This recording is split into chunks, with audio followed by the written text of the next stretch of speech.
Os papéis do divórcio acabavam de ser postos sobre a mesa. Antes que a dor da traição pudesse sequer assentar, o meu ex-marido tirou friamente o seu telemóvel. Ele acreditava firmemente que o meu pai estava falido. Ligou ao meu pai e proferiu cada palavra com força. Sogros, venham buscar a vossa filha problemática. Se ela ainda estiver aqui dentro de 1 hora, não me culpem pelo que acontecer. Naquele momento, eu não chorei. Olhei apenas para o relógio em silêncio, sabendo que não seria eu a ser expulsa desta casa, mas sim toda a sua família arrogante. E eu sabia que a peça que o meu pai havia meticulosamente preparado durante tanto tempo estava prestes a chegar ao fim. Há 5 anos, eu, Sofia Ribeiro, celebrei um casamento luxuoso e invejado por todos com Tiago Lemos. Eu era a filha única de Ricardo Ferreira, o presidente do famoso grupo de construção, Grupo Construtora Atlântico, e ele era apenas um gerente de vendas numa pequena empresa de construção. Apesar da grande diferença entre as nossas famílias, eu amava-o com um coração puro e sem cálculos. No dia do nosso casamento, o maior presente que os meus pais nos deram foi este esplêndido apartamento de vários milhões de euros no luxuoso bairro do Chiado, em Lisboa. O meu pai disse que esta casa era o meu dote e a base para construirmos o nosso lar. A propriedade foi registrada em nome de ambos, o que parecia uma confirmação da felicidade que partilharíamos. Durante os anos seguintes, a minha vida foi como um sonho.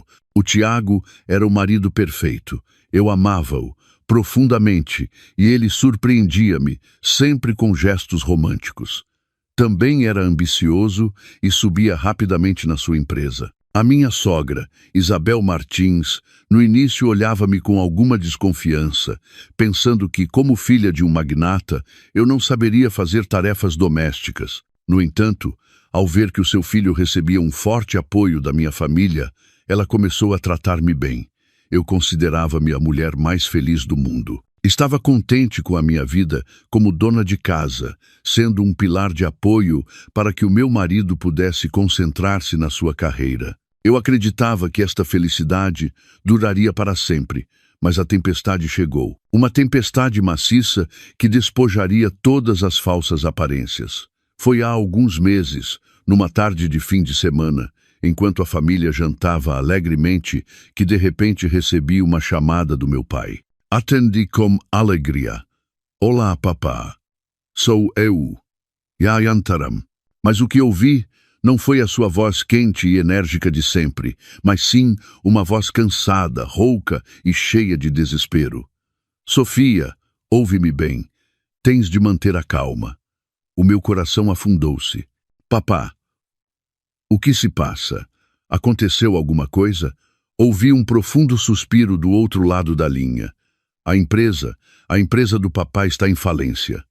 Falência. Os meus ouvidos zumbiam. Não conseguia acreditar no que tinha ouvido. Como podia o Grupo Construtor Atlântico, um dos líderes na indústria da construção, falir? Papá, estás a brincar, certo? Gaguejei. Não é uma brincadeira, minha filha. A voz do meu pai parecia à beira das lágrimas. Confiei demasiado nas pessoas. Investi num projeto fantasma e perdi tudo. O banco está a perseguir-me por causa das dívidas e acho que terei de entregar a casa, as propriedades, tudo para pagar as dívidas. Sinto muito, filha. Já não posso fazer nada por ti. O telemóvel caiu-me da mão. Tudo à minha volta parecia girar e desmoronar-se. Tiago e a minha sogra olhavam para mim sem perceber o que se passava. Sofia, o que te aconteceu? O que é que o teu pai diz? Perguntou Tiago com preocupação. Não consegui responder. Tinha um nó na garganta. Só conseguia abanar a cabeça enquanto as lágrimas escorriam pelo meu rosto. Tiago apanhou apressadamente o telefone do chão. A chamada ainda não tinha sido desligada.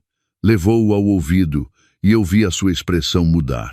Da preocupação para a surpresa e depois para o horror, num silêncio sepulcral, ouviu toda a situação da boca do meu pai. Quando terminou a chamada, pousou o telefone na mesa. Não se aproximou para me consolar. Simplesmente ficou sentado, rígido como uma estátua. O olhar com que me observava era completamente estranho. Um olhar que nunca tinha visto antes. Já não continha amor ou afeto, mas sim uma fria distância e um cálculo impiedoso. A senhora Isabel perguntou nervosamente: Tiago, o que se passa? O teu sogro está bem? Tiago olhou para a mãe, depois para mim e finalmente falou. A sua voz era seca, sem um pingo de emoção. A família da Sofia está arruinada, mãe. A minha sogra pareceu surpreendida por um momento, mas rapidamente recuperou a compostura e disse: devem manter-se fortes e ser um apoio para o teu sogro. Essas palavras deram-me um mínimo conforto. O jantar daquela noite terminou em silêncio. Chorei a noite toda, cheia de preocupação pelos meus pais e de ansiedade pelo meu futuro. Mas no meio dessa dor tinha uma certeza: que Tiago, o meu marido, estaria ao meu lado, que superaríamos juntos esta dificuldade. Mas eu estava errada. Não fazia ideia de que a notícia da falência da minha família não era apenas uma má notícia para o meu marido e a minha sogra. Era uma prova que revelaria os seus verdadeiros rostos, e também foi o começo de uma astuta conspiração para me roubar a última coisa que me restava: este apartamento. Na manhã seguinte, quando acordei com os olhos inchados, a primeira dura realidade atingiu-me. A mudança começou a espalhar-se tão claramente como uma mancha de óleo. A primeira a mostrar a sua nova atitude foi a minha sogra, a senhora Isabel. Já não mantinha a sua anterior amabilidade e cortesia. O sorriso nos seus lábios desapareceu, substituído por uma carranca e uma expressão de desagrado. No pequeno almoço, como estava demasiado triste para comer e só comia uns pedaços de pão, disse com sarcasmo: ora, parece que a menina do grupo construtor Atlântico se tornou muito exigente com a comida ultimamente. Já não gostas da comida desta casa? Claro, habituada a banquetes. Agora que os teus pais estão arruinados e não tens ninguém em quem te apoiar, suponho que a vida perdeu a graça e não tens vontade de comer. Fiquei gelada. Cada uma das suas palavras era como um punhal que apunhalava a minha dor. Tiago gritou em voz baixa: mãe, o que estás a dizer? Por acaso disse alguma mentira? Disparou a senhora Isabel para o filho. Só disse a verdade. Antes não paravas de falar do que o teu pai fazia. Agora que esse pai está na ruína, vamos ver se pode continuar a gabar-se. Depois, franzindo os lábios para mim, disse: deixa-me dizer-te uma coisa. Esta não é uma casa onde vens para viver à conta. O teu marido já tem o suficiente com trabalhar arduamente lá fora para manter esta família e agora parece que também terá de carregar com o peso da tua família. De agora em diante, comporta-te como deves. Deixa de gastar dinheiro em roupa de marca. Será melhor habituares-te a ser a nora de uma família pobre. Fiquei atônita. Apenas um dia antes me tinha elogiado pelo meu bom gosto e pela minha forma de vestir. Agora tinha me tornado a nora de uma família pobre, um fardo. Tiago, incapaz de suportar a tensa atmosfera, levantou-se apressadamente. Vou trabalhar. Não disse uma única palavra para me defender, nem uma palavra de consolo. Simplesmente escolheu fugir, deixando-me sozinha para enfrentar a crueldade da mãe. A partir desse dia, a minha vida naquela casa tornou-se um inferno. Já não era Sofia, nem a senhora. Tratavam-me como uma criada. A senhora Isabel começou a encarregar-me de todo o tipo de tarefas domésticas. Sofia, limpa a sala de estar. Está tão suja que nem consigo olhar para ela. Sofia, a minha roupa está na máquina de lavar desde esta manhã. Ainda não a estendeste? Como fizeste esta sopa para estar tão salgada? Por acaso queres matar-me? Todo o trabalho que antes era feito pela empregada de limpeza era agora da minha responsabilidade. Tentei falar com Tiago. Naquela noite, esperei-o na sala de estar.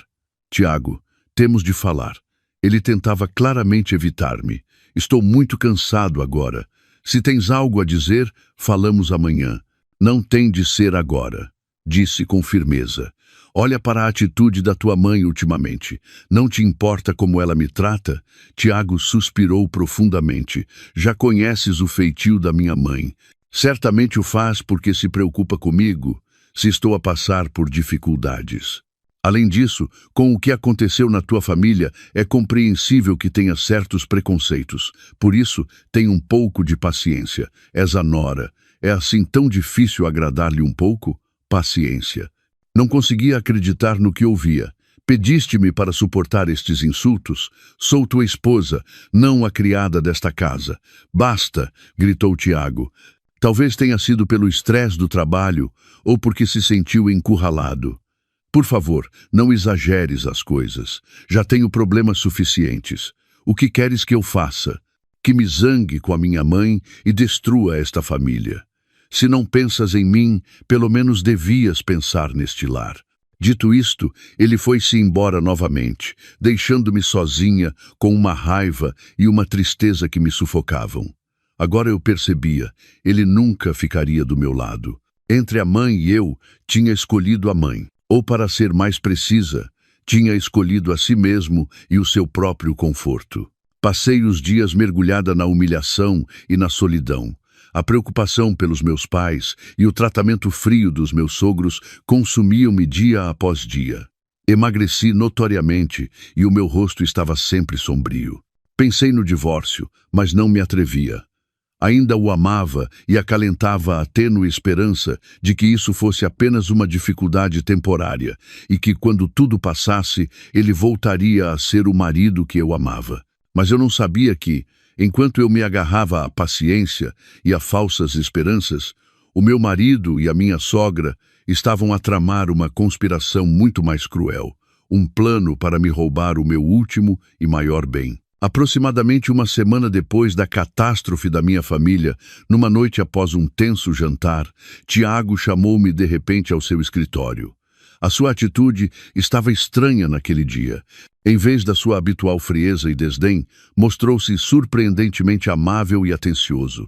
Sofia, vem e senta-te aqui, disse batendo na cadeira ao seu lado. Um pouco surpreendida, sentei-me com cautela. Ele serviu-me um copo de água e pegou na minha mão. Sei o quanto tem sido difícil para ti ultimamente. Sinto muito. Fui um tolo por não te ter consolado. Mas não te preocupes. Pensei muito e, por mais difícil que seja, nunca te abandonarei a ti nem a tua família. Depois de tanto tempo de frieza, as suas doces palavras amoleceram o meu coração ferido sem que eu me apercebesse. A chama da esperança voltou a acender-se. Talvez ele tivesse realmente percebido o seu erro. Pensei. Vês, continuou com uma voz sincera. Nos últimos dias, tenho estado a reunir-me com sócios e amigos para encontrar uma maneira de ajudar o teu pai, mas a dívida é tão grande que a ajuda dos meus amigos não seria suficiente. Suspirou profundamente, com uma expressão de preocupação. Mas pensei numa solução. Pode ser um pouco arriscada, mas neste momento é a única maneira de o teu pai recuperar. Que solução? Perguntei apressadamente, cheia de esperança. Tiago olhou para mim com olhos cheios de amor. A nossa casa, este apartamento, está em nome de nós, os dois. Estive a investigar, e com o valor desta propriedade, podemos conseguir um empréstimo hipotecário muito grande do banco. Poderíamos obter vários milhões de euros. Com esse capital, o teu pai poderia recomeçar. Poderia reconstruir o seu negócio. Fiquei gelada. Hipotecar esta casa era o nosso maior ativo, o nosso lar. Como se lesse a minha hesitação, Tiago apertou a minha mão com mais força.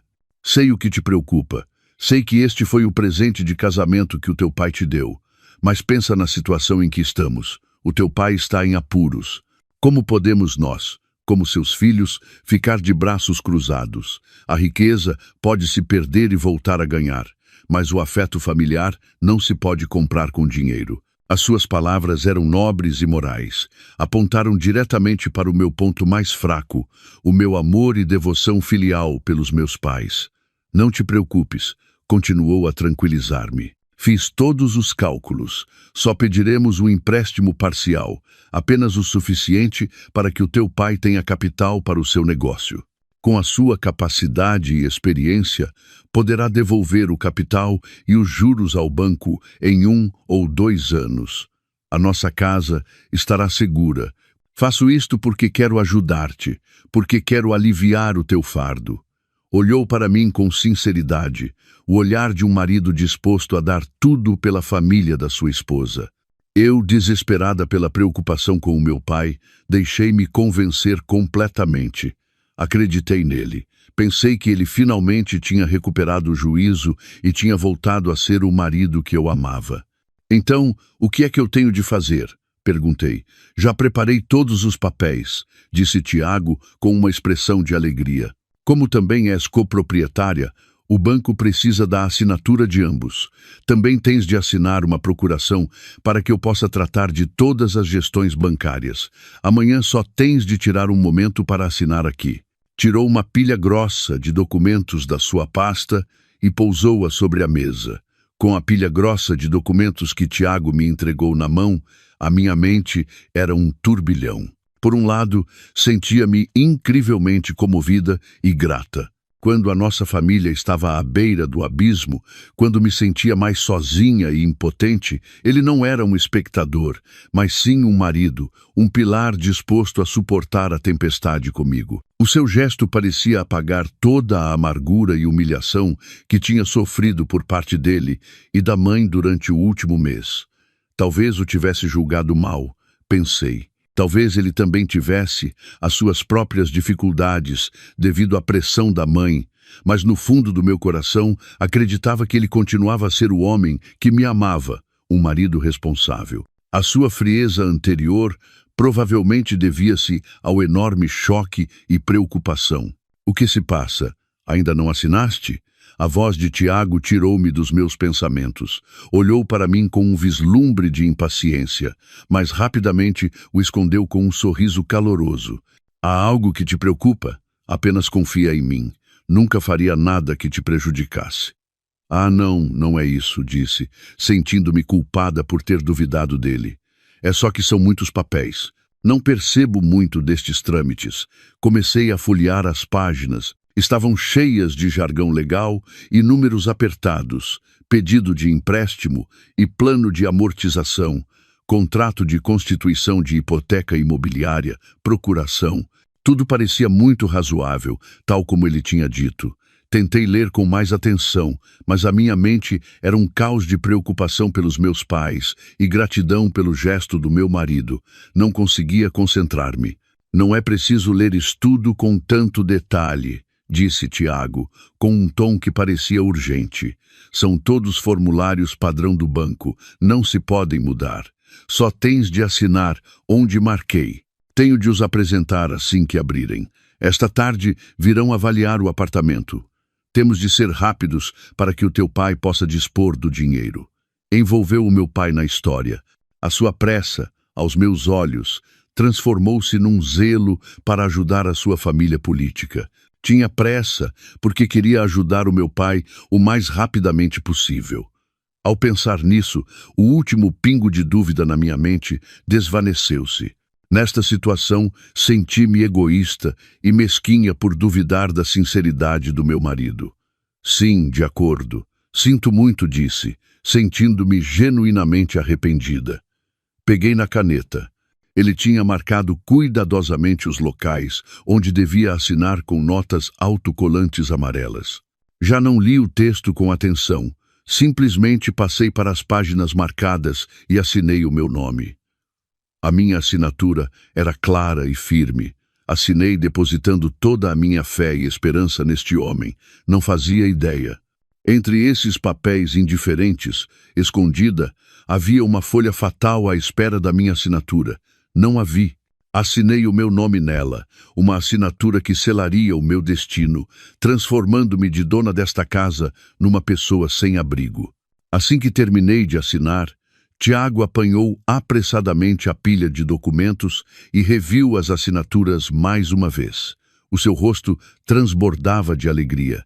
Naquele momento, ingenuamente, pensei que estava feliz por poder ajudar os meus sogros. Pronto, disse abraçando-me com força. Não te preocupes, tudo correrá bem. Prometo-te. Os teus pais não sofrerão mais. Abracei-o também, derramando lágrimas de emoção. Naquele momento, acreditei ter recuperado o meu antigo marido. Acreditei que, mesmo que a nossa família desmoronasse, tinha nele o pilar mais sólido. Não sabia que vivia numa felicidade falsa. Acreditava ingenuamente que a tempestade realmente tinha passado. Pensei que o amor de Tiago tinha superado todos os cálculos materiais. Não me apercebi de que aquilo era apenas a última amabilidade do carrasco antes da execução, a calma antes de uma tempestade que arrasaria tudo. E essa tempestade chegou numa tarde de fim de semana. Naquela noite, preparei um jantar sumptuoso com todos os pratos favoritos de Tiago. Queria agradecer-lhe tudo o que tinha feito pela nossa família. Quando chegou do trabalho, corri feliz para o receber, mas o que recebi não foi o seu habitual sorriso caloroso. O seu rosto estava gelado como o gelo e o olhar com que me observava era estranho e desdenhoso. Tiago, o que se passa? Perguntei preocupada. Não respondeu. Passou por mim e foi diretamente para a sala de estar. Lá, a sua mãe, a senhora Isabel, já estava sentada à sua espera com uma expressão impassível. Senta-te, disse Tiago com voz seca. Temos de falar. Tive um mau pressentimento. O meu coração começou a bater com força. Sentei-me com cautela no sofá em frente. Tiago não andou com rodeios. Tirou uma pasta da sua mala e atirou-a para a mesa com um golpe seco. Assina. Com as mãos trêmulas, peguei nos papéis. No momento em que duas palavras impressas a negrito saltaram à minha vista, senti que o mundo inteiro explodia. Pedido de divórcio. Fiquei gelada. Os meus ouvidos zumbiam. Divórcio. Por que divórcio? Tiago, estás a brincar, certo? Gaguejei sem conseguir acreditar no que os meus olhos viam. Por quê? Por que tão de repente? O que é que eu fiz de errado? Tiago riu-se. Uma gargalhada que, ao recordá-la, me parece incrivelmente falsa e assustadora. Não fizeste nada de errado. Simplesmente já não te amo. As nossas vidas são demasiado diferentes. Não posso continuar a viver com uma mulher que carrega o peso de uma família como a tua. O peso de uma família. Há apenas uma semana tinha me prometido que o suportaríamos juntos e agora as lágrimas começaram a brotar. Não, não pode ser. Deve haver um mal-entendido. Tiago, olha para mim. Sou a Sofia. Mas ele não olhou para mim. Olhava friamente para os papéis. Assina, não me faças perder tempo. Foi então que a minha sogra falou. A sua voz já não era amável, mas estava cheia de desprezo. Ainda não percebes depois de tudo o que ele te disse? Disse com desdém. Olha para ti, os teus pais estão arruinados. Já não és uma menina rica. Achas que o meu filho é assim, tão tolo, para continuar a carregar um fardo como tu? Se viveu contigo estes últimos anos, foi por causa da tua família.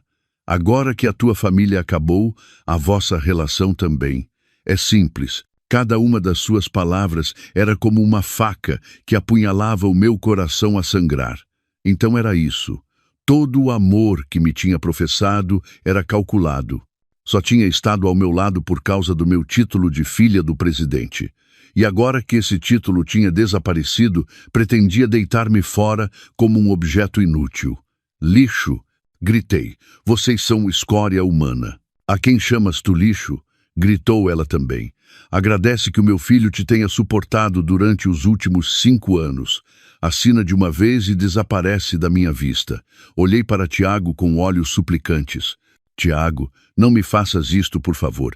Podemos resolver o que for juntos, mas o divórcio não vale. Mas o homem que tinha amado como a minha vida respondeu com frieza. É demasiado tarde, Sofia.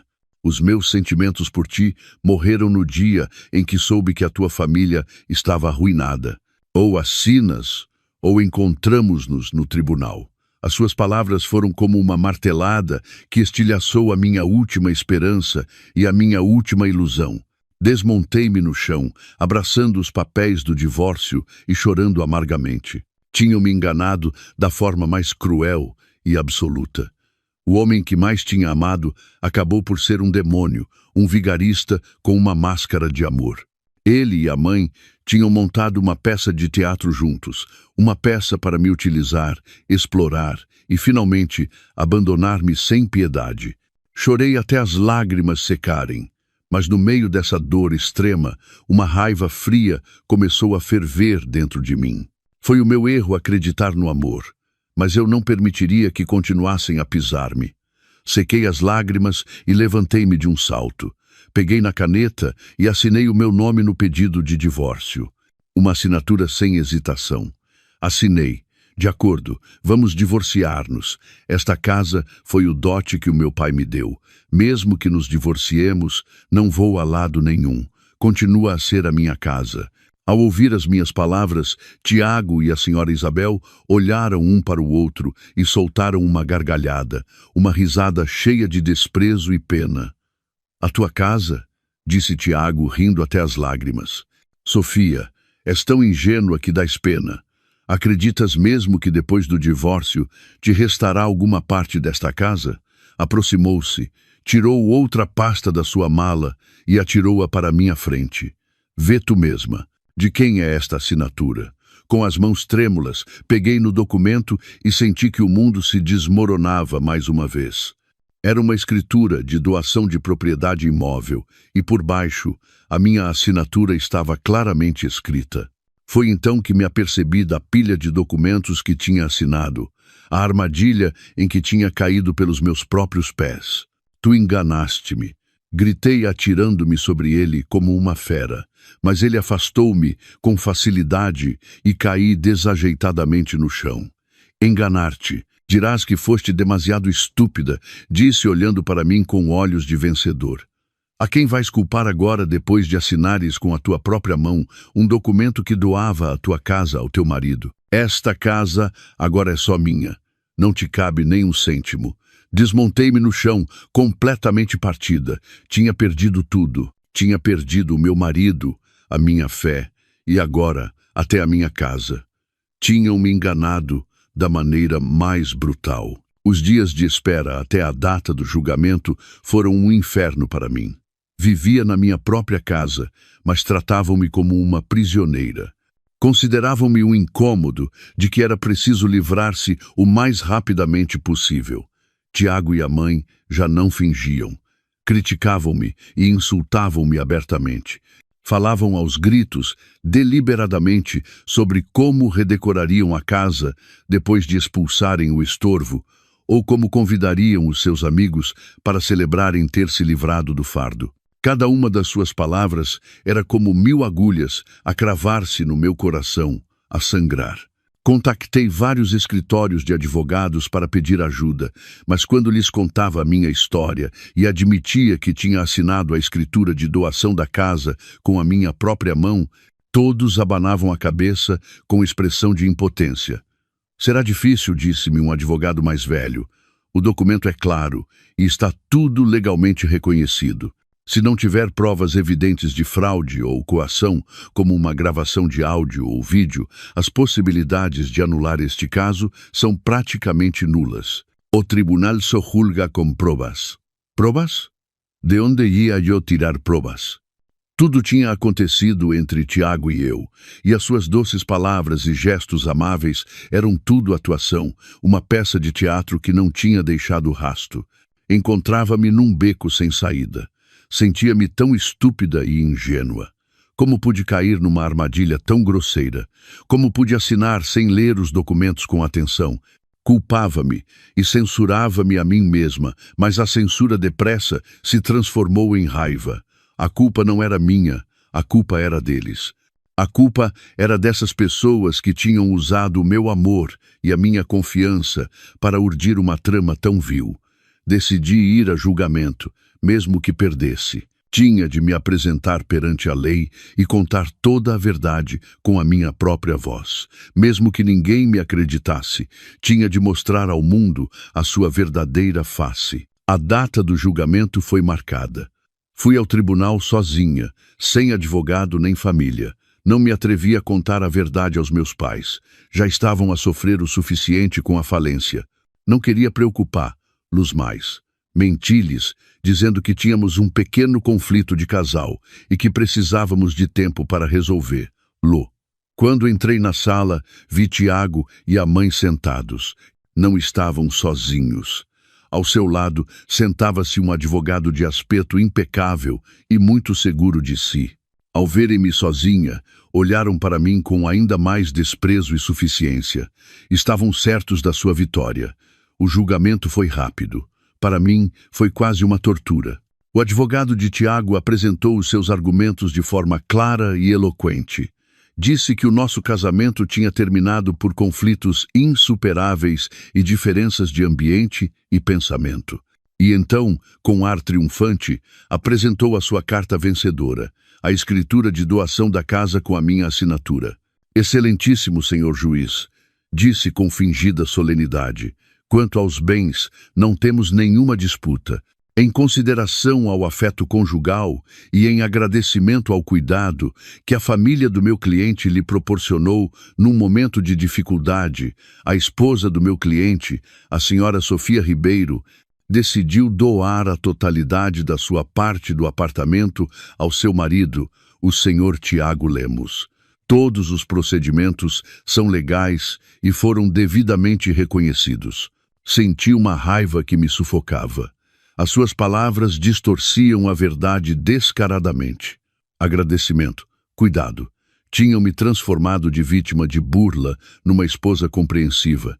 Não é verdade, gritei levantando-me de um salto, incapaz de me conter mais. Tudo é mentira. Enganaram-me.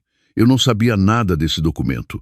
Ele enganou-me. Disse-me que eram papéis para um empréstimo bancário para ajudar o meu pai. Obrigaram-me a assinar. Mas o juiz só olhou para mim com uma expressão de pena. Acalme-se, senhora Ribeiro. A assinatura que aparece no documento é sua. Olhei para a assinatura projetada no ecrã. Era sem dúvida a minha assinatura. Não podia negá-lo. Mas eu não conhecia o conteúdo, disse soluçando. Enganaram-me. Por favor, acredite em mim, senhor juiz. Tem alguma prova de fraude ou coação? Replicou o advogado de Tiago. Uma pergunta desafiadora, uma facada que procurava a minha impotência. Provas. De onde ia eu tirar provas? Tudo tinha acontecido entre ele e eu, e as suas doces palavras tinham desaparecido como fumo, sem deixar rasto. Eu estava indefesa. Só podia ficar ali a chorar e a repetir desesperadamente. Enganaram-me. É injusto. Por favor, acreditem em mim. Mas as minhas lágrimas não tinham valor perante o papel branco e a tinta preta. Tiago e a mãe estavam sentados a observar o meu sofrimento. Não havia um pingo de compaixão nos seus olhos, apenas a euforia do vencedor. Finalmente, o julgamento terminou. O juiz bateu o martelo. O som seco foi como o último prego no caixão do meu casamento e da minha fé. Após examinar as provas apresentadas, leu o veredito com voz inexpressiva. Este tribunal reconhece que o contrato de doação de propriedade imóvel entre a senhora Sofia Ribeiro e o senhor Tiago Lemos é um contrato plenamente legal, confirmado e reconhecido. A parte da senhora Sofia Ribeiro não apresentou nenhuma prova de fraude ou coação. Portanto, o tribunal aceita o pedido de divórcio do senhor Tiago Lemos. Quanto aos bens, confirma-se que o apartamento na morada mencionada é propriedade exclusiva do senhor Tiago Lemos. Caí para trás na minha cadeira. Os meus ouvidos zumbiam e tudo ficou negro. Tinha perdido. Tinha perdido estrondosamente. Tinha perdido para a minha ingenuidade e a minha fé cega. Não fui para a casa dos meus pais. Não queria que me vissem no meu estado miserável. Também não tinha para onde ir. Sem rumo, apanhei um táxi e voltei para aquele apartamento. O que antes foi o meu lar, agora era o campo de batalha onde tinha sido derrotada. Quando cheguei, Tiago e a mãe tinham acabado de regressar também. Ao ver-me, a senhora Isabel franziu os lábios e disse com sarcasmo: "Por que é que voltaste a rastejar até aqui? O juiz já ditou sentença. Esta já não é a tua casa. Não ouviste? É surda? Vai-te embora de uma vez, que me dás nojo." Entrei na casa sem dizer uma palavra e subi diretamente para o meu quarto. Não iria a lado nenhum. Esta casa foi-me dada pelos meus pais. Pode ser que nos papéis já não fosse minha, mas moralmente eu continuava a ser a dona desta casa. Como me recusei a sair, Tiago aproximou-se e bloqueou-me a porta. O que estás a fazer? Pretendes entrincheirar-te aqui? Sim, disse, levantando a cabeça e olhando-o diretamente nos olhos. Pela primeira vez dirigi-lhe um olhar desafiador. Esta casa é dos meus pais, é o fruto do seu sangue e do seu suor. Não vou a lado nenhum. Se tiver de morrer, morrerei nesta casa. Não deixarei que uns vigaristas como vocês a fiquem com tanta facilidade. Tu, a quem chamas vigarista? Gritou a senhora Isabel, correndo por trás e apontando para a minha cara. Quem se sente ofendido saberá a quem me refiro. Respondi com uma voz fria como o gelo. A minha atitude teimosa e desafiadora enfureceu-os ao extremo, mas como acabavam de voltar do tribunal, não se atreveram a fazer nada drástico. Bem, troçou Tiago. Se queres ficar, fica, mas não esperes viver confortavelmente. Vamos ver quanto tempo aguentas. Era o terceiro dia que aguentava no meu quarto. Provavelmente a sua paciência tinha se esgotado, porque Tiago já não parecia querer brincar ao gato e ao rato. Bateu na minha porta com força. Sofia, sai agora mesmo. Não respondi. Não vai sair? Queres que arrombe a porta? Eu sabia que com o seu feitio era perfeitamente capaz de o fazer. Respirei fundo e abri a porta. Ele estava de pé com os braços cruzados, olhando-me com arrogância. Ainda não te foste embora? Vais mesmo ficar aqui tão descaradamente? Deixa-me dizer-te uma coisa, Sofia. A tua família arruinada não é rival para a nossa. Será melhor ires pela boa vontade. Não me obrigues a magoar-te. Simplesmente olhei para ele em silêncio. O meu silêncio pareceu enfurecer-lo ainda mais. Não me ouviste bem. Tirou o telemóvel e marcou um número que nunca esqueceria. O número do meu pai. Olá, falo com o meu sogro, disse ao telefone. O seu tom estava cheio de desprezo e desafio. Pôs o alta-voz de propósito para que tanto eu como a mãe, que estava por perto, pudéssemos ouvi-lo. Sou o Tiago, sogros, ligo para vos dar uma boa notícia, a vossa querida filha. A partir de hoje já não é minha esposa. Acabamos de nos divorciar. Houve silêncio do outro lado da linha. Podia imaginar a surpresa e a dor do meu pai. Senti o meu coração a encolher-se, mas Tiago não parou. Riu-se cruelmente. Mas não ligo só para dar a notícia. Sinto incomodar-vos, mas podiam vir buscar a vossa filha problemática. Instalou-se na minha casa e não tem intenção de ir embora. Diz que prefere morrer aqui. Que educação lhe deram? Até lhe ensinaram a viver à custa em casa alheia. Clang. Ouvi algo partir-se do outro lado da linha. Provavelmente era a chávena de chá que o meu pai sempre tinha na mão. Tu o que é que disseste? A voz do meu pai tremia de raiva. Que venham buscá-la, gritou Tiago, como uma besta selvagem. A nossa casa não é uma instituição de caridade para acolher a filha de um velho arruinado como o senhor. Dou-vos 1 hora. Se dentro de 1 hora ela ainda estiver aqui, não me culpem se mandar alguém que a arraste para a rua. Adeus. Desligou e atirou o telemóvel para a mesa. Voltou-se para mim com um sorriso triunfante. Fiquei ali com as lágrimas a escorrer pelo meu rosto, mas desta vez não eram lágrimas de impotência, eram lágrimas de uma raiva profunda. Não só me tinha insultado a mim, mas também aos meus pais, as pessoas que mais amo no mundo. Tinha ultrapassado o meu último limite. Estava errada. Ficar ali, obstinadamente, não servia de nada. Só lhes dava mais desculpas para ferir os meus entes queridos. Venham buscar a vossa filha problemática. As palavras de Tiago ecoavam na minha cabeça, afiadas como 1000 fragmentos de vidro, rasgando o meu coração. Naquele instante, senti que tudo dentro de mim se partia em pedaços. A fé, o amor e até a última força que tinha para proteger o que chamava família, tudo se desvaneceu como fumo. Fiquei no meio da luxuosa sala de estar, a chorar sem parar. A raiva, a dor e uma sufocante impotência invadiram-me. Tiago e a mãe continuavam ali, a olhar para mim com os braços cruzados e uma expressão triunfante. Esperavam que eu desabasse por completo, que fizesse as malas e fosse embora humilhada. Por que é que ainda não te vais embora? Disse Tiago com um sorriso trocista. Ou é que esperas que o teu pai venha de verdade? Não seria mal. Assim poderia ver com os seus próprios olhos como põe a sua preciosa filha na rua. Talvez então se arrependa de não a ter educado melhor. Cada palavra que saía da sua boca era uma tortura. Não conseguia suportar. Mais. No meio do desespero e da dor extrema, já não conseguia pensar com clareza. Como um ato reflexo, peguei no meu telemóvel e, com as mãos trêmulas, marquei o número do meu pai. Não sabia por que lhe ligava. Talvez só quisesse ouvir a sua voz, talvez procurasse um vislumbre de consolo, ou talvez simplesmente quisesse pedir-lhe perdão por lhe ter causado esta humilhação. Mal tocou o primeiro tom. Atenderam do outro lado. Papá, sou. A minha voz quebrou-se incapaz de formar palavras.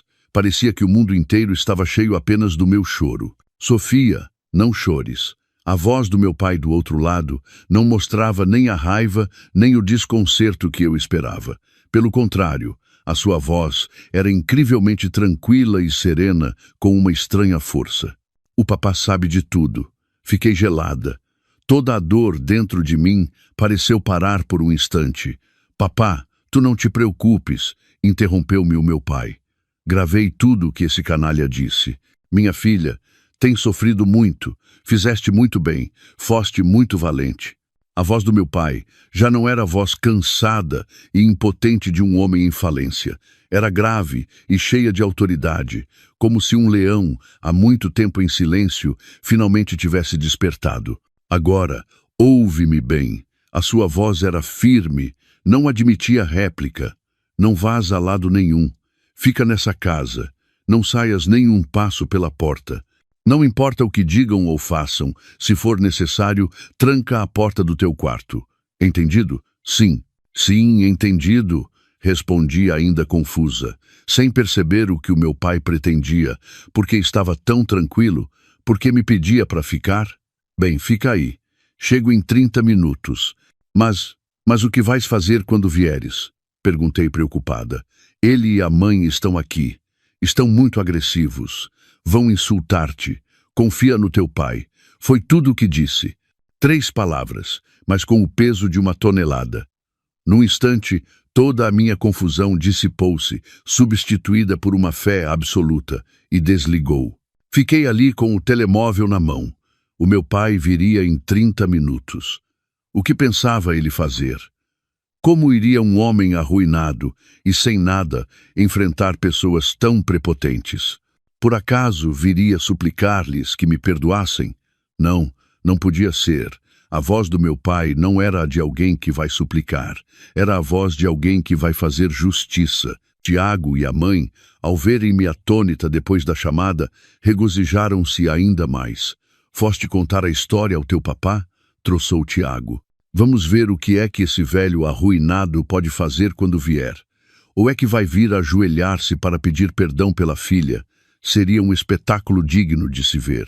Não percas tempo a falar com esta, disse a senhora Isabel, dirigindo-se à cozinha com desdém. Que venha levar este estorvo.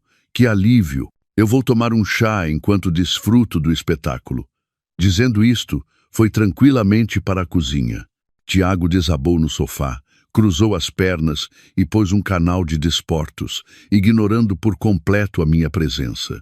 Estavam a desfrutar do seu último momento de arrogância, sem saber que um tsunami gigante estava prestes a chegar para arrasar com toda a sua soberba e os seus sujos cálculos. Não disse nada. Subi em silêncio para o meu quarto e, como o meu pai me tinha ordenado, fechei a porta à chave. Não fiz as malas, simplesmente aproximei-me da janela. Afastei ligeiramente a cortina e olhei para a rua. Esperei 30 minutos, os 30 minutos do destino que decidiriam o futuro da minha família e da sua. Já não tinha medo. Em seu lugar sentia uma estranha emoção, como se estivesse prestes a presenciar algo extraordinário. Exatamente 30 minutos depois, comecei a ouvir um ruído ao longe. O rugido de motores de carro tornou-se cada vez mais forte, até parar mesmo em frente à porta da nossa casa. Prendi a respiração e olhei pela janela. Uma caravana de carros apareceu ao longe. Não era o velho táxi ou a mota que Tiago e a mãe poderiam ter imaginado. À frente ia um reluzente Rolls-Royce Phantom preto, um carro que nunca poderia confundir. O mesmo carro que o meu pai usava para se reunir com os seus sócios mais importantes. A luz do entardecer brilhava sobre a sua luxuosa pintura preta. Atrás seguiam-no 2 Mercedes-Benz Classe S pretos e, por último, uma grande carrinha do tipo que se usa para os guarda-costas ou para transportar objetos volumosos. Quando a caravana parou, ocupou toda a rua, criando uma cena imponente e autoritária. Lá embaixo, Tiago e a mãe também ouviram o ruído e saíram para a varanda por curiosidade. Ao verem a caravana de carros, o sorriso dos seus rostos congelou. Olharam um para o outro com desconcerto, sem perceber o que estava a acontecer.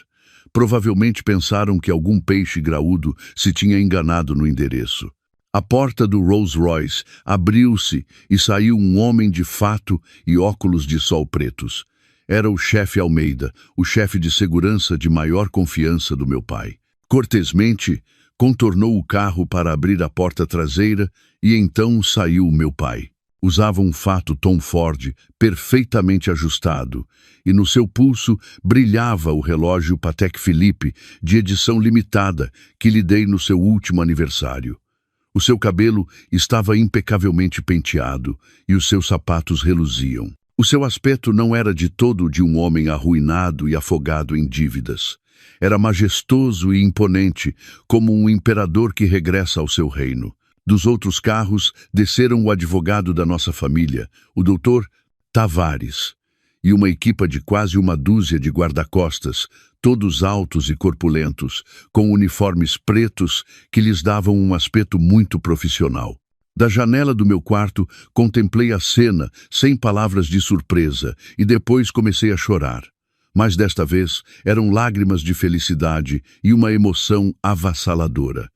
Papá, o meu pai não estava em falência. Tudo tinha sido uma atuação. Lá embaixo, Tiago e a mãe também estavam na varanda, atônitos. A cor dos seus rostos passou da arrogância para o desconcerto e depois para o pânico extremo. Não eram tolos. Começavam a perceber que tinham caído numa armadilha. A equipa de segurança desdobrou-se rapidamente para controlar os arredores da porta. O meu pai e o Dr. Tavares entraram tranquilamente no pátio, a porta principal que Tiago tinha esquecido de fechar a chave depois de me insultar. Abri rapidamente a porta do meu quarto, sequei as lágrimas e desci as escadas. Quando cheguei, o meu pai e o Dr. Tavares tinham acabado de entrar na sala de estar. Papá, gritei dominada pela felicidade e surpresa. O meu pai voltou-se para mim. O seu olhar severo suavizou-se por um instante. Aproximou-se, abriu os braços e apertou-me contra ele. Minha filha, disse enquanto me dava palmadinhas nas costas trêmulas. Lamento ter te feito passar por isto. Já acabou tudo. O abraço do meu pai, esse abraço firme e caloroso, apagou toda a humilhação e a dor que eu tinha sofrido. Senti-me segura. Tiago e a senhora Isabel desceram então cambaleantes. Ficaram no topo da escada a contemplar a cena. Os seus rostos estavam brancos como papel e as suas pernas tremiam. Senhor Ferreira, gaguejou Tiago. A sua voz já não tinha arrogância, mas estava cheia de terror. Como? Como é que chegou até aqui? A sua empresa? O meu pai soltou-me e confrontou-os. O seu olhar suave desapareceu, substituído por um olhar frio e afiado como uma navalha.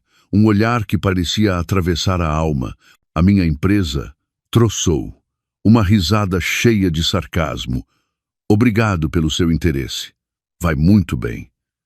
De facto, esta manhã fechamos um grande contrato no Dubai. O quê? O que é que diz? Gritou a senhora Isabel, incrédula. Impossível. É mentira. O senhor está em falência, disse-o o senhor mesmo.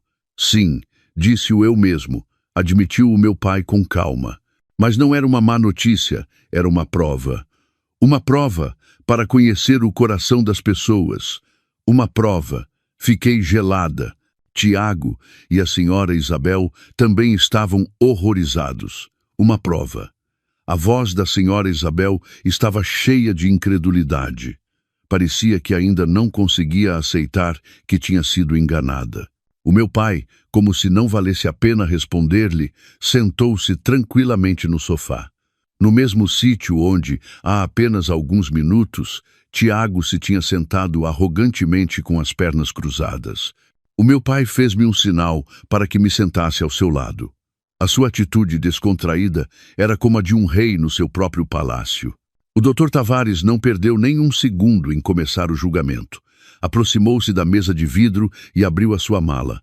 Senhor Lemos e senhora Martins, disse com uma voz educada, mas sem emoção. Acho que chegou o momento de conhecerem toda a verdade. O Dr. Tavares tirou uma pasta encadernada em azul escuro e pousou-a sobre a mesa. Este é o contrato original de doação de propriedade imobiliária, redigido no dia do casamento do senhor Tiago Lemos e da senhora Sofia Ribeiro, há 5 anos. O senhor Ricardo Ferreira, como pai da noiva, doou este apartamento avaliado em vários milhões de euros como bem comum para o casamento. Sim, e o quê? Replicou a senhora Isabel com as veias do pescoço marcadas. Parecia ter recuperado algum valor ao mencionar a sua prova. Mas a Sofia assinou um documento doando toda a sua parte ao meu filho. Esta casa agora é propriedade exclusiva do meu Tiago. O tribunal sentenciou-o. Há um documento claro. Como se atrevem a tentar anulá-lo? Disse com confiança, agarrando-se à sua vitória legal. O Dr. Tavares sorriu. Um sorriso mistura de pena e sarcasmo. Minha senhora, não se precipite. Essa vitória no julgamento provavelmente é apenas temporária. Importa-se de ler com atenção a última cláusula deste contrato original. O artigo 9, número 3, assinalou uma linha impressa, em letra muito pequena no final da última página, um lugar que se podia ignorar facilmente se não se lesse com atenção. Tiago e a senhora Isabel inclinaram-se apressadamente, semicerrando os olhos para ler. Os seus rostos, antes confiantes, passaram do vermelho para o branco e depois para um azul pálido. O Dr. Tavares, sem lhes dar tempo para assimilarem, leu em voz alta e clara, como um juiz a ditar sentença, cada palavra. Cláusula especial 9. San.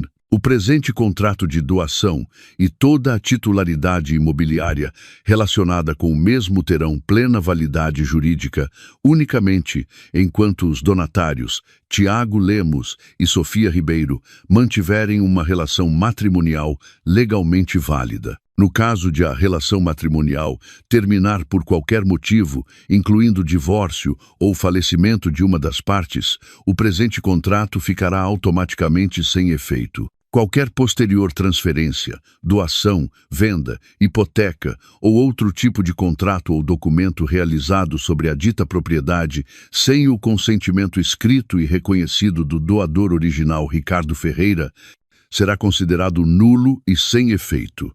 A propriedade voltará a ser automaticamente propriedade da Sociedade por Cotas, Grupo Construtora Atlântico. Nulo, gaguejou a senhora Isabel.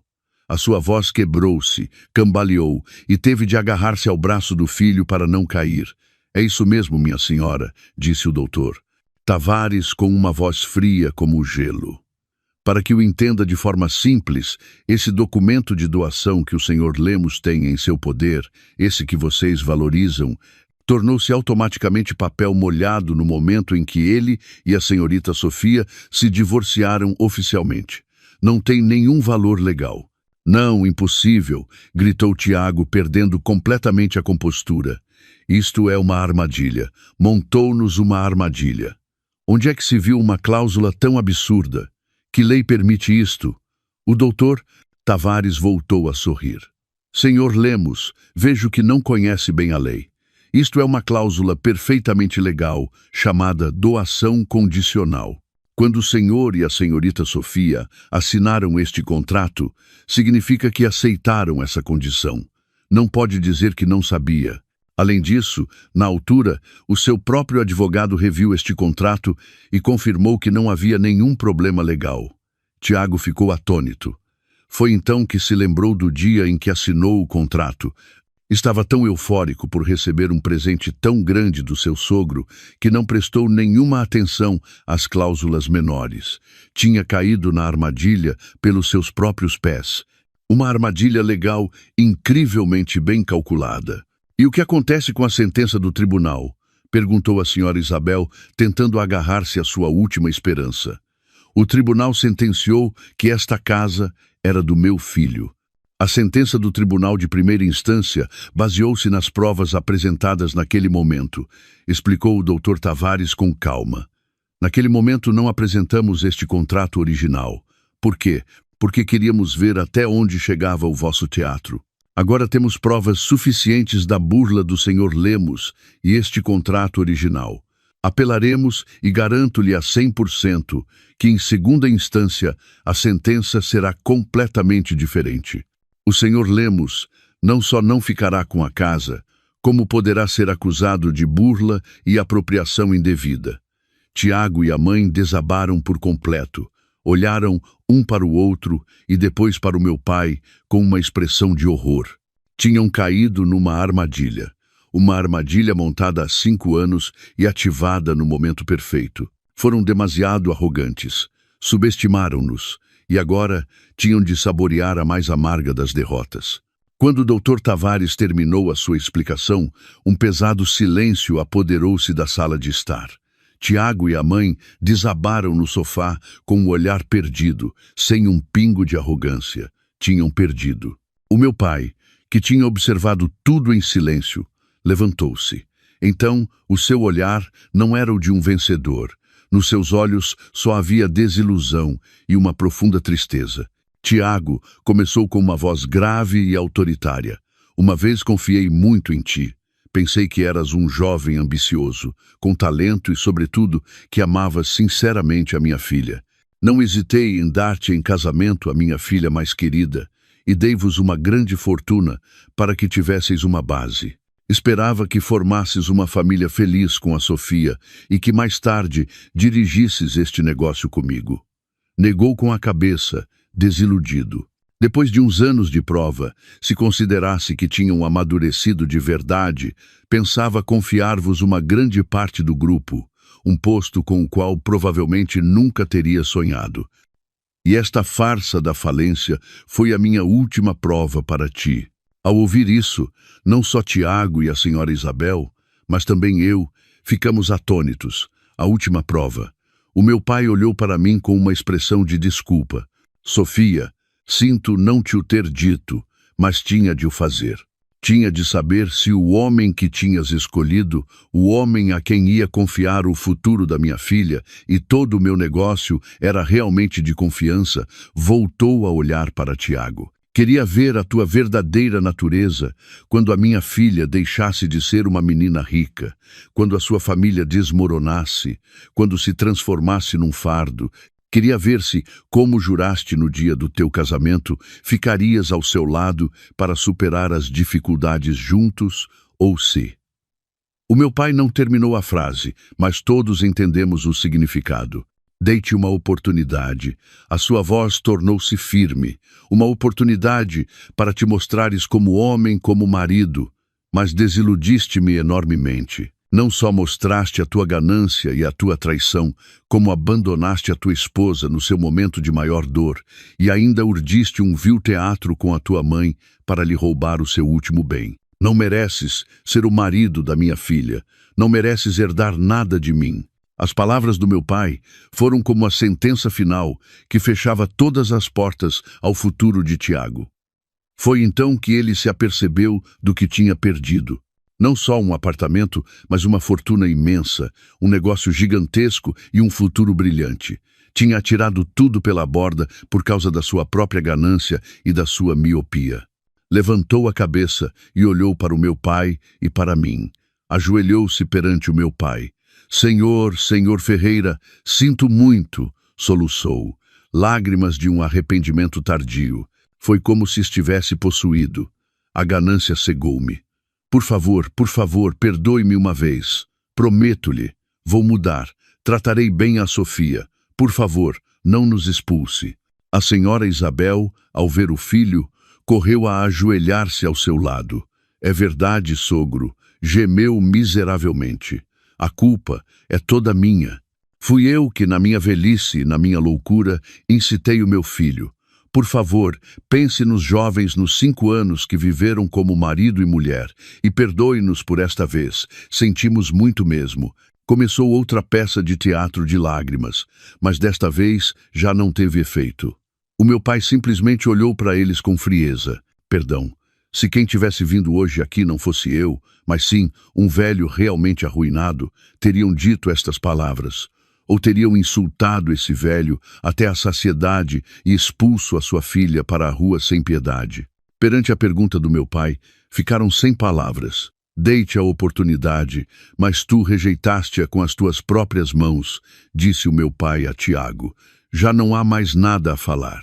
Tiago continuava ajoelhado no chão frio de mármore, mas já não chorava nem suplicava. Levantou a cabeça e olhou para o meu pai e para mim. Nos seus olhos já não havia arrependimento, mas sim o vazio e a impotência de quem perdeu tudo. Começou a murmurar como se tivesse perdido a cabeça. Uma prova. Era uma prova. A falência era falsa. Soltou uma risada seca e demencial. Então era isso. Tudo era uma peça de teatro, um teatro para provar o meu coração.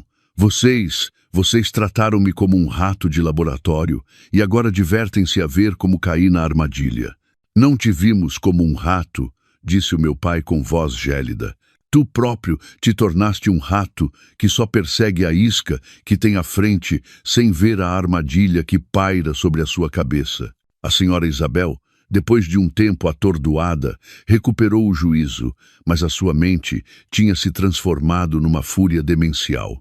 Já não chorava nem suplicava. Levantou-se de um salto e apontou para a cara do meu pai. A máscara hipócrita e amável tinha caído por completo, deixando apenas o descaramento e a ganância. O senhor arma bem as coisas, Ricardo Ferreira gritou. Fora de si, como tem dinheiro e poder, pode fazer o que quiser. Brincar a testar as pessoas com a sua filha e a sua fortuna. Acha que somos os seus brinquedos? Sim, o meu filho enganou-se. O erro dele foi não ser tão impiedoso e cruel como o senhor. Virou-se para o filho.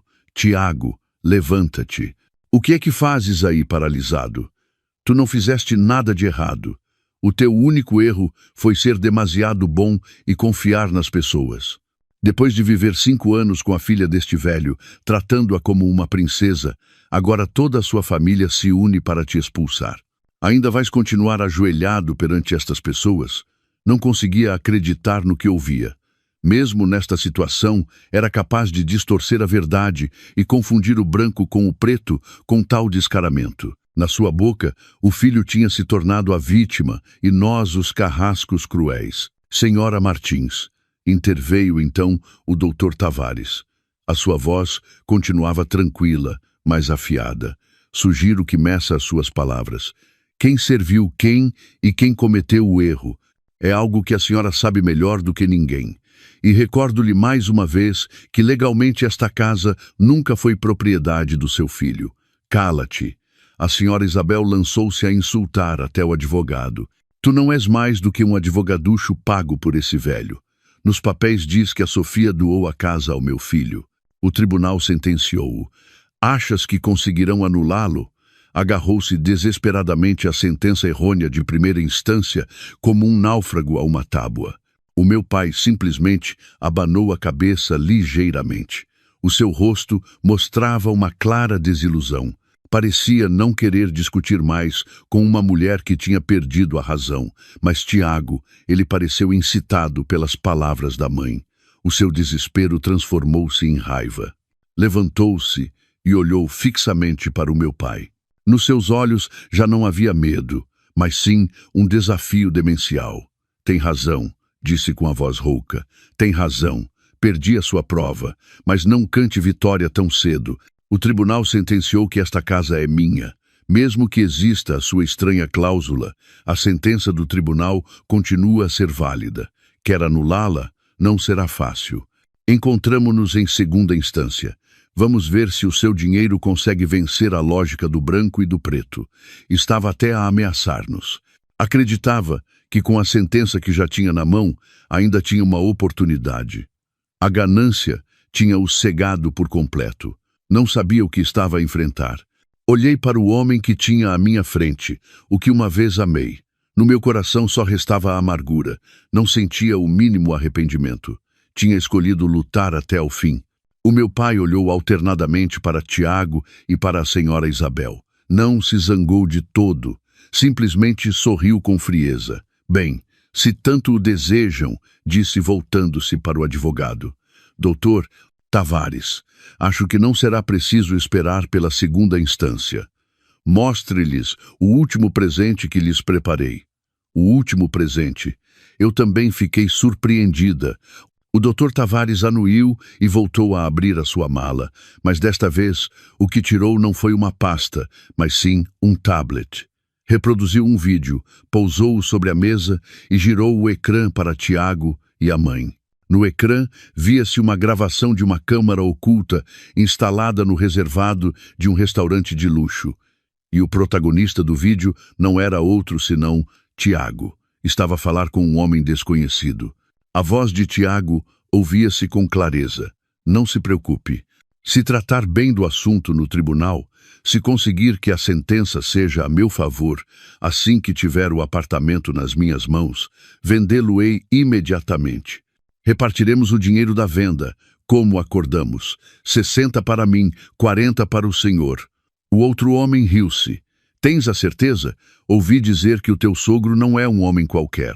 Esse velhote já não é mais do que um velho arruinado, troçou Tiago, e a filha dele é tão tola que faz tudo o que lhe digo. Tenho tudo sob controle.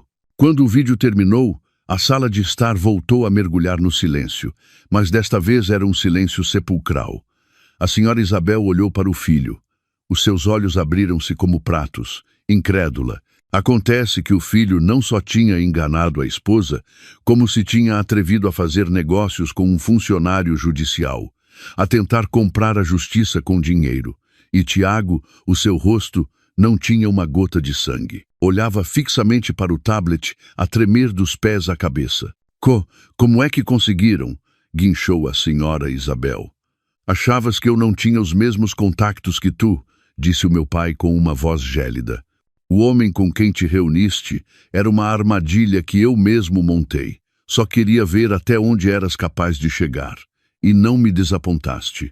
O choque extremo fez com que Tiago desabasse por completo. Não só tinha falhado, como a sua conspiração mais suja tinha sido completamente exposta. Já não tinha escapatória. Os seus atos, disse o doutor Tavares, com uma voz firme, como se lesse uma acusação. Não só constituem burla e apropriação indevida, como também há indícios de um crime de suborno, um crime penal. Com este vídeo e o testemunho do homem que se fez passar por juiz, quantos anos de prisão acha que lhe calharão, senhor Lemos? Tiago desabou no chão, cobrindo o rosto com as mãos. Nem sequer tinha a coragem de levantar a cabeça.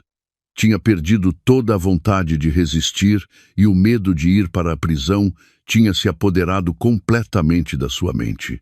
A senhora Isabel, após o terrível choque, já não se atrevia a gritar. Olhou para o filho e depois para o meu pai. Os seus olhos estavam cheios de terror e desespero. Foi então que se apercebeu de que se tinham metido na boca do lobo. Aproximou-se cambaleante e ajoelhou-se perante o meu pai. Toda a sua soberba e arrogância tinham desaparecido, deixando apenas a miséria de quem suplica piedade. Senhor Ferreira, por favor, eu suplico-lhe, gemeu com a voz quebrada. A culpa é toda minha. Fui eu, na minha estupidez, quem incitou o meu filho. Por favor, perdoe-nos por esta vez. É o meu único filho. Se for para a prisão, eu não poderei continuar a viver. Por favor, tenha clemência. O meu pai simplesmente olhou para ela com frieza. Clemência, senhora Martins, quando seu filho enganou a minha filha, por acaso pensou nessa palavra?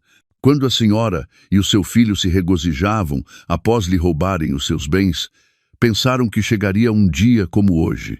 E quando seu filho me insultou sem piedade, chamando-me velho arruinado, pensou que teria de suplicar a esse mesmo velho.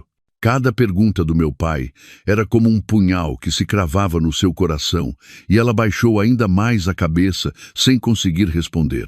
Papá, chamei em voz baixa. Uma parte de mim não se sentia bem. O meu pai voltou-se para mim e o seu olhar suavizou-se. Sofia, não amoleças.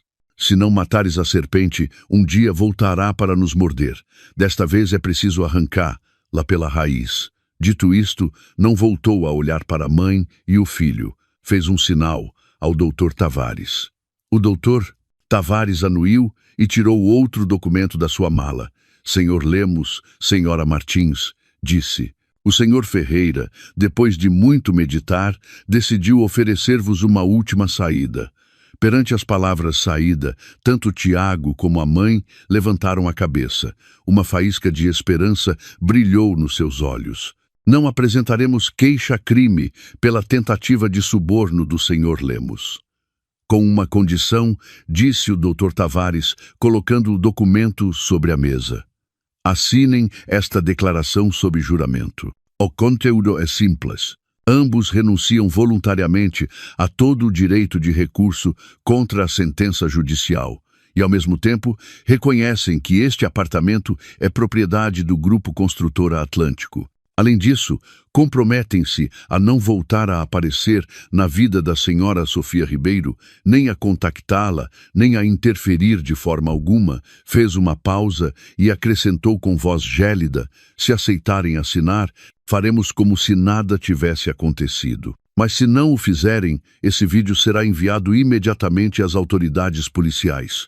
Não era uma escolha, era um ultimato. Assinar e perder a casa em troca da liberdade, ou não assinar e ir para a prisão. Tiago não teve de pensar. Pegou apressadamente na caneta e, com a mão trêmula, assinou o seu nome na declaração. A senhora Isabel também se levantou cambaleante e, seguindo o filho, assinou com a mão trêmula. Quando terminaram de assinar, o doutor Tavares guardou cuidadosamente a declaração na sua mala. Bem, disse o meu pai. Agora o último passo. Levantou-se, caminhou para a porta e fez um sinal à equipa de segurança que esperava lá fora. Entrem.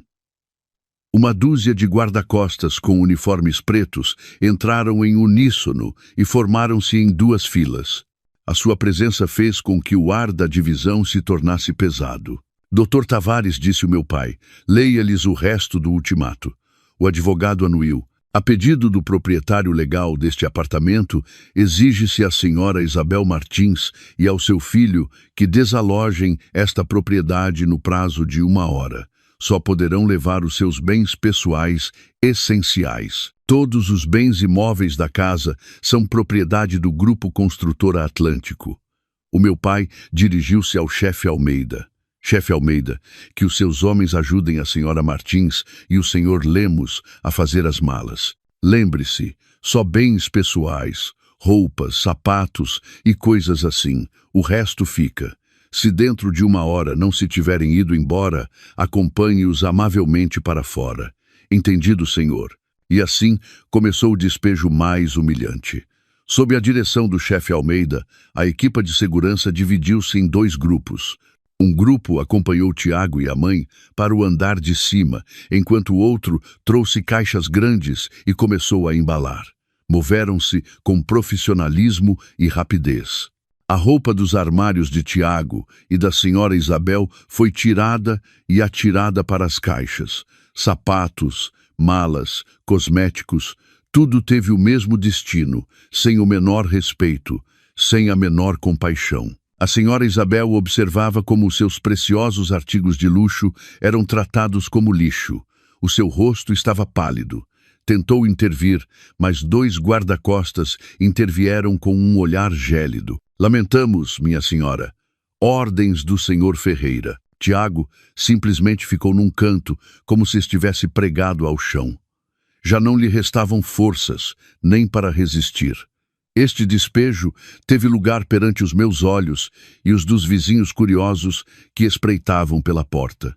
O rumor de que a casa do Sr. Lemos estava a ser esvaziada por brutamontes espalhou-se como um incêndio. Exatamente 1 hora depois, todos os pertences pessoais de Tiago e da mãe estavam cuidadosamente embalados em poucas caixas. Senhor Lemos, Senhora Martins, o tempo acabou, disse o Dr. Tavares. Por favor, vão-se embora. Tiago e a mãe, a carregar poucas caixas, saíram miseravelmente pela porta. Ao passarem por mim, Tiago parou um momento, levantou a cabeça e olhou para mim pela última vez. Nos seus olhos havia arrependimento, dor e um ligeiro vislumbre de rancor. Eu, sem dizer uma palavra, virei a cabeça com frieza. Saíram pela grande porta sob os olhares curiosos e os murmúrios dos vizinhos. A pesada porta de ferro fechou-se lentamente atrás deles, pondo fim ao capítulo mais negro da minha vida. Depois de Tiago e a mãe serem expulsos, o espaçoso apartamento ficou estranhamente silencioso. Mas não era paz, mas sim um frio vazio. O perfume caro da senhora Isabel, o televisor ruidoso de Tiago, tudo tinha desaparecido. Na sala de estar, entre os restos da sua apressada partida, só restávamos o meu pai e eu. O meu pai aproximou-se e pôs uma mão no meu ombro. Já acabou tudo, filha. Assenti, mas não pude evitar que as lágrimas brotassem.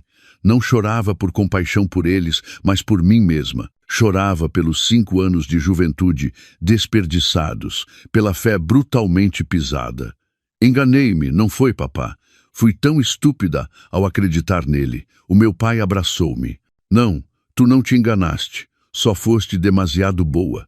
O erro não está em ti, mas no coração inescrutável das pessoas. Para de chorar já. Esta será uma lição muito cara para ti. Sê forte, minha filha. Durante os dias seguintes, fiquei sozinha no apartamento. O meu pai, depois de resolver tudo, teve de voltar ao Dubai por trabalho. Disse que eu precisava de um espaço tranquilo para pensar e sarar as minhas feridas. A notícia de que a família de Tiago Lemos tinha sido expulsa do apartamento espalhou-se rapidamente. Vizinhos, amigos, todos falavam disso.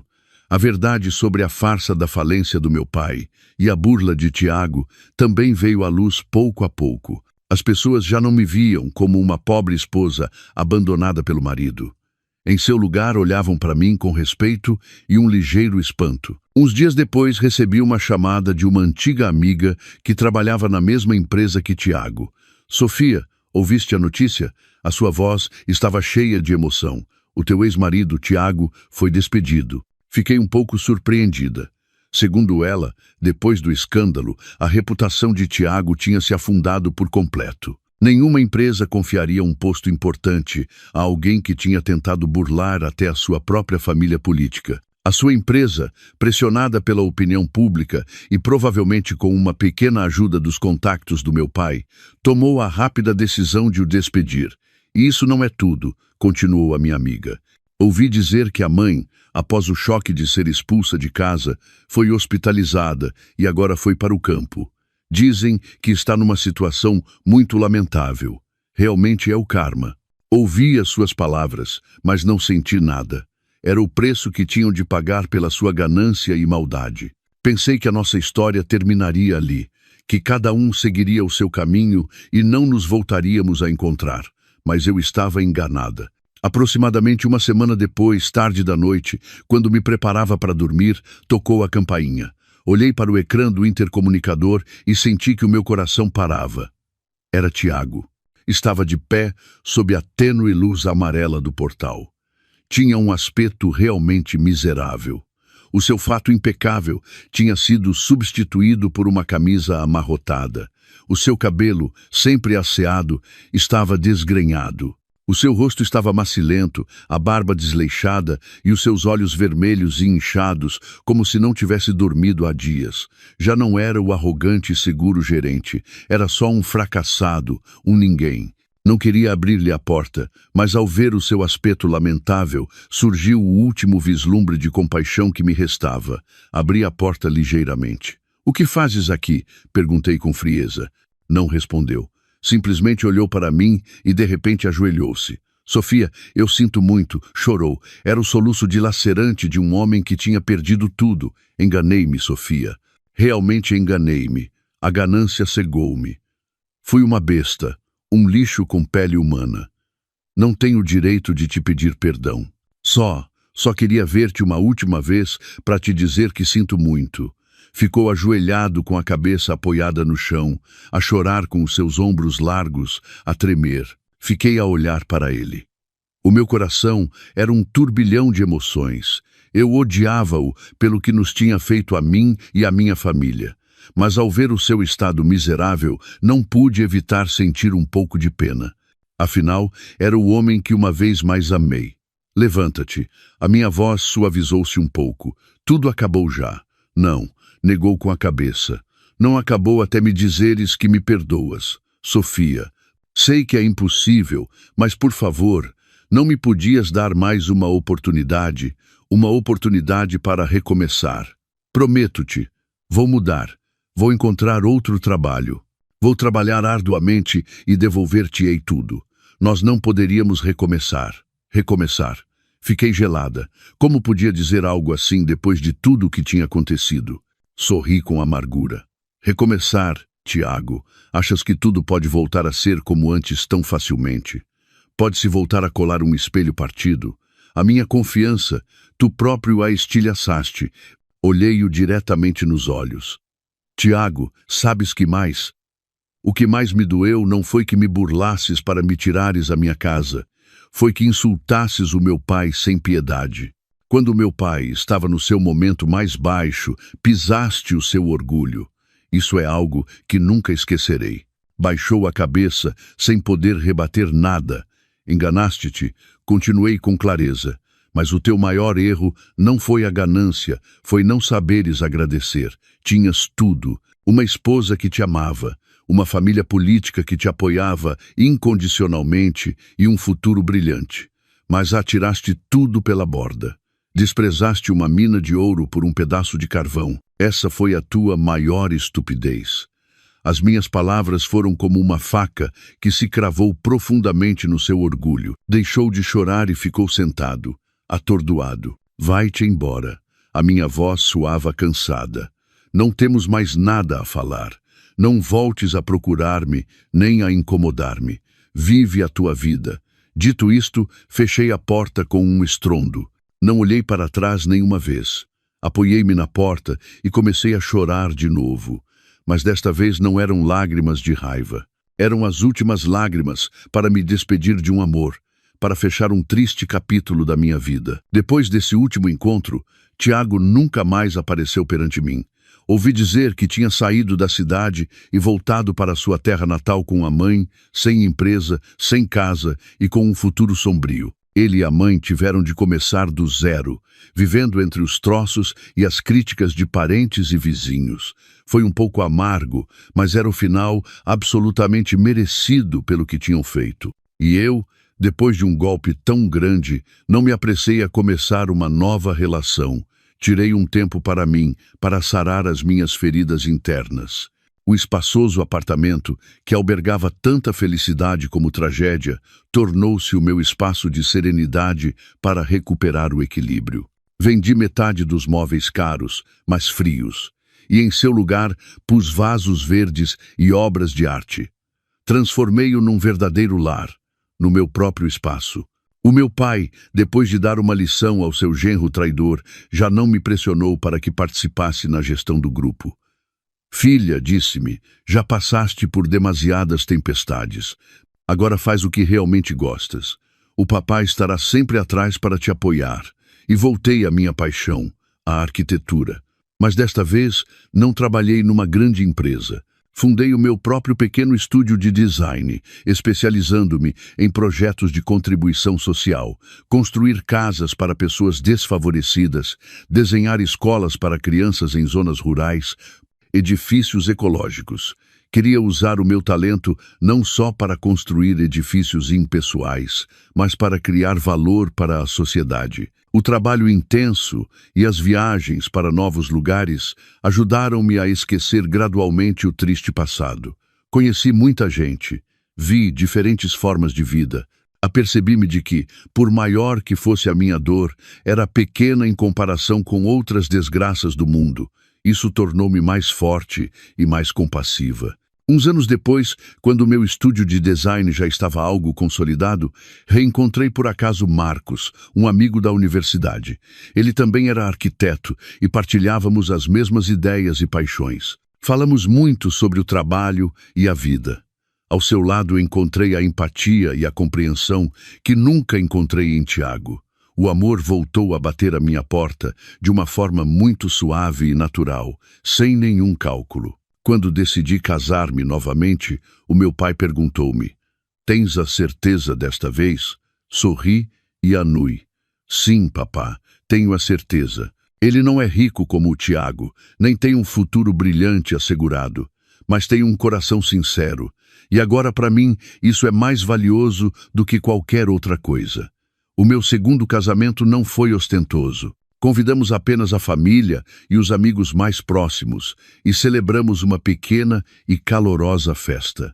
Em vez de um vestido de noiva caro, usei um que eu mesma desenhei. Era simples, mas continha todo o meu amor e a minha esperança numa felicidade normal. A minha história chegou ao fim. Uma viagem do auge da felicidade ao abismo da traição e de volta para me levantar por mim mesma e encontrar uma nova paz. Ensinou-me uma lição inesquecível sobre a fé e os valores humanos. O amor é muito bonito, mas nunca se deve amar cegamente. Sacrificar-se pela pessoa amada é bom, mas nunca se deve sacrificar o orgulho e o próprio valor. E o mais importante, nunca se deve julgar uma pessoa apenas pelas suas doces palavras ou pela sua aparência deslumbrante. É preciso observar as suas ações, especialmente como agem nos teus momentos mais difíceis e duros. Só depois de passar pela tempestade se pode saber qual é uma árvore robusta e qual é um ramo podre pronto para se partir a qualquer momento. A verdadeira felicidade não é uma imensa fortuna ou um futuro assegurado. A felicidade, às vezes, é a paz interior, ser um mesmo e estar ao lado de alguém que te valoriza mesmo quando não tens nada.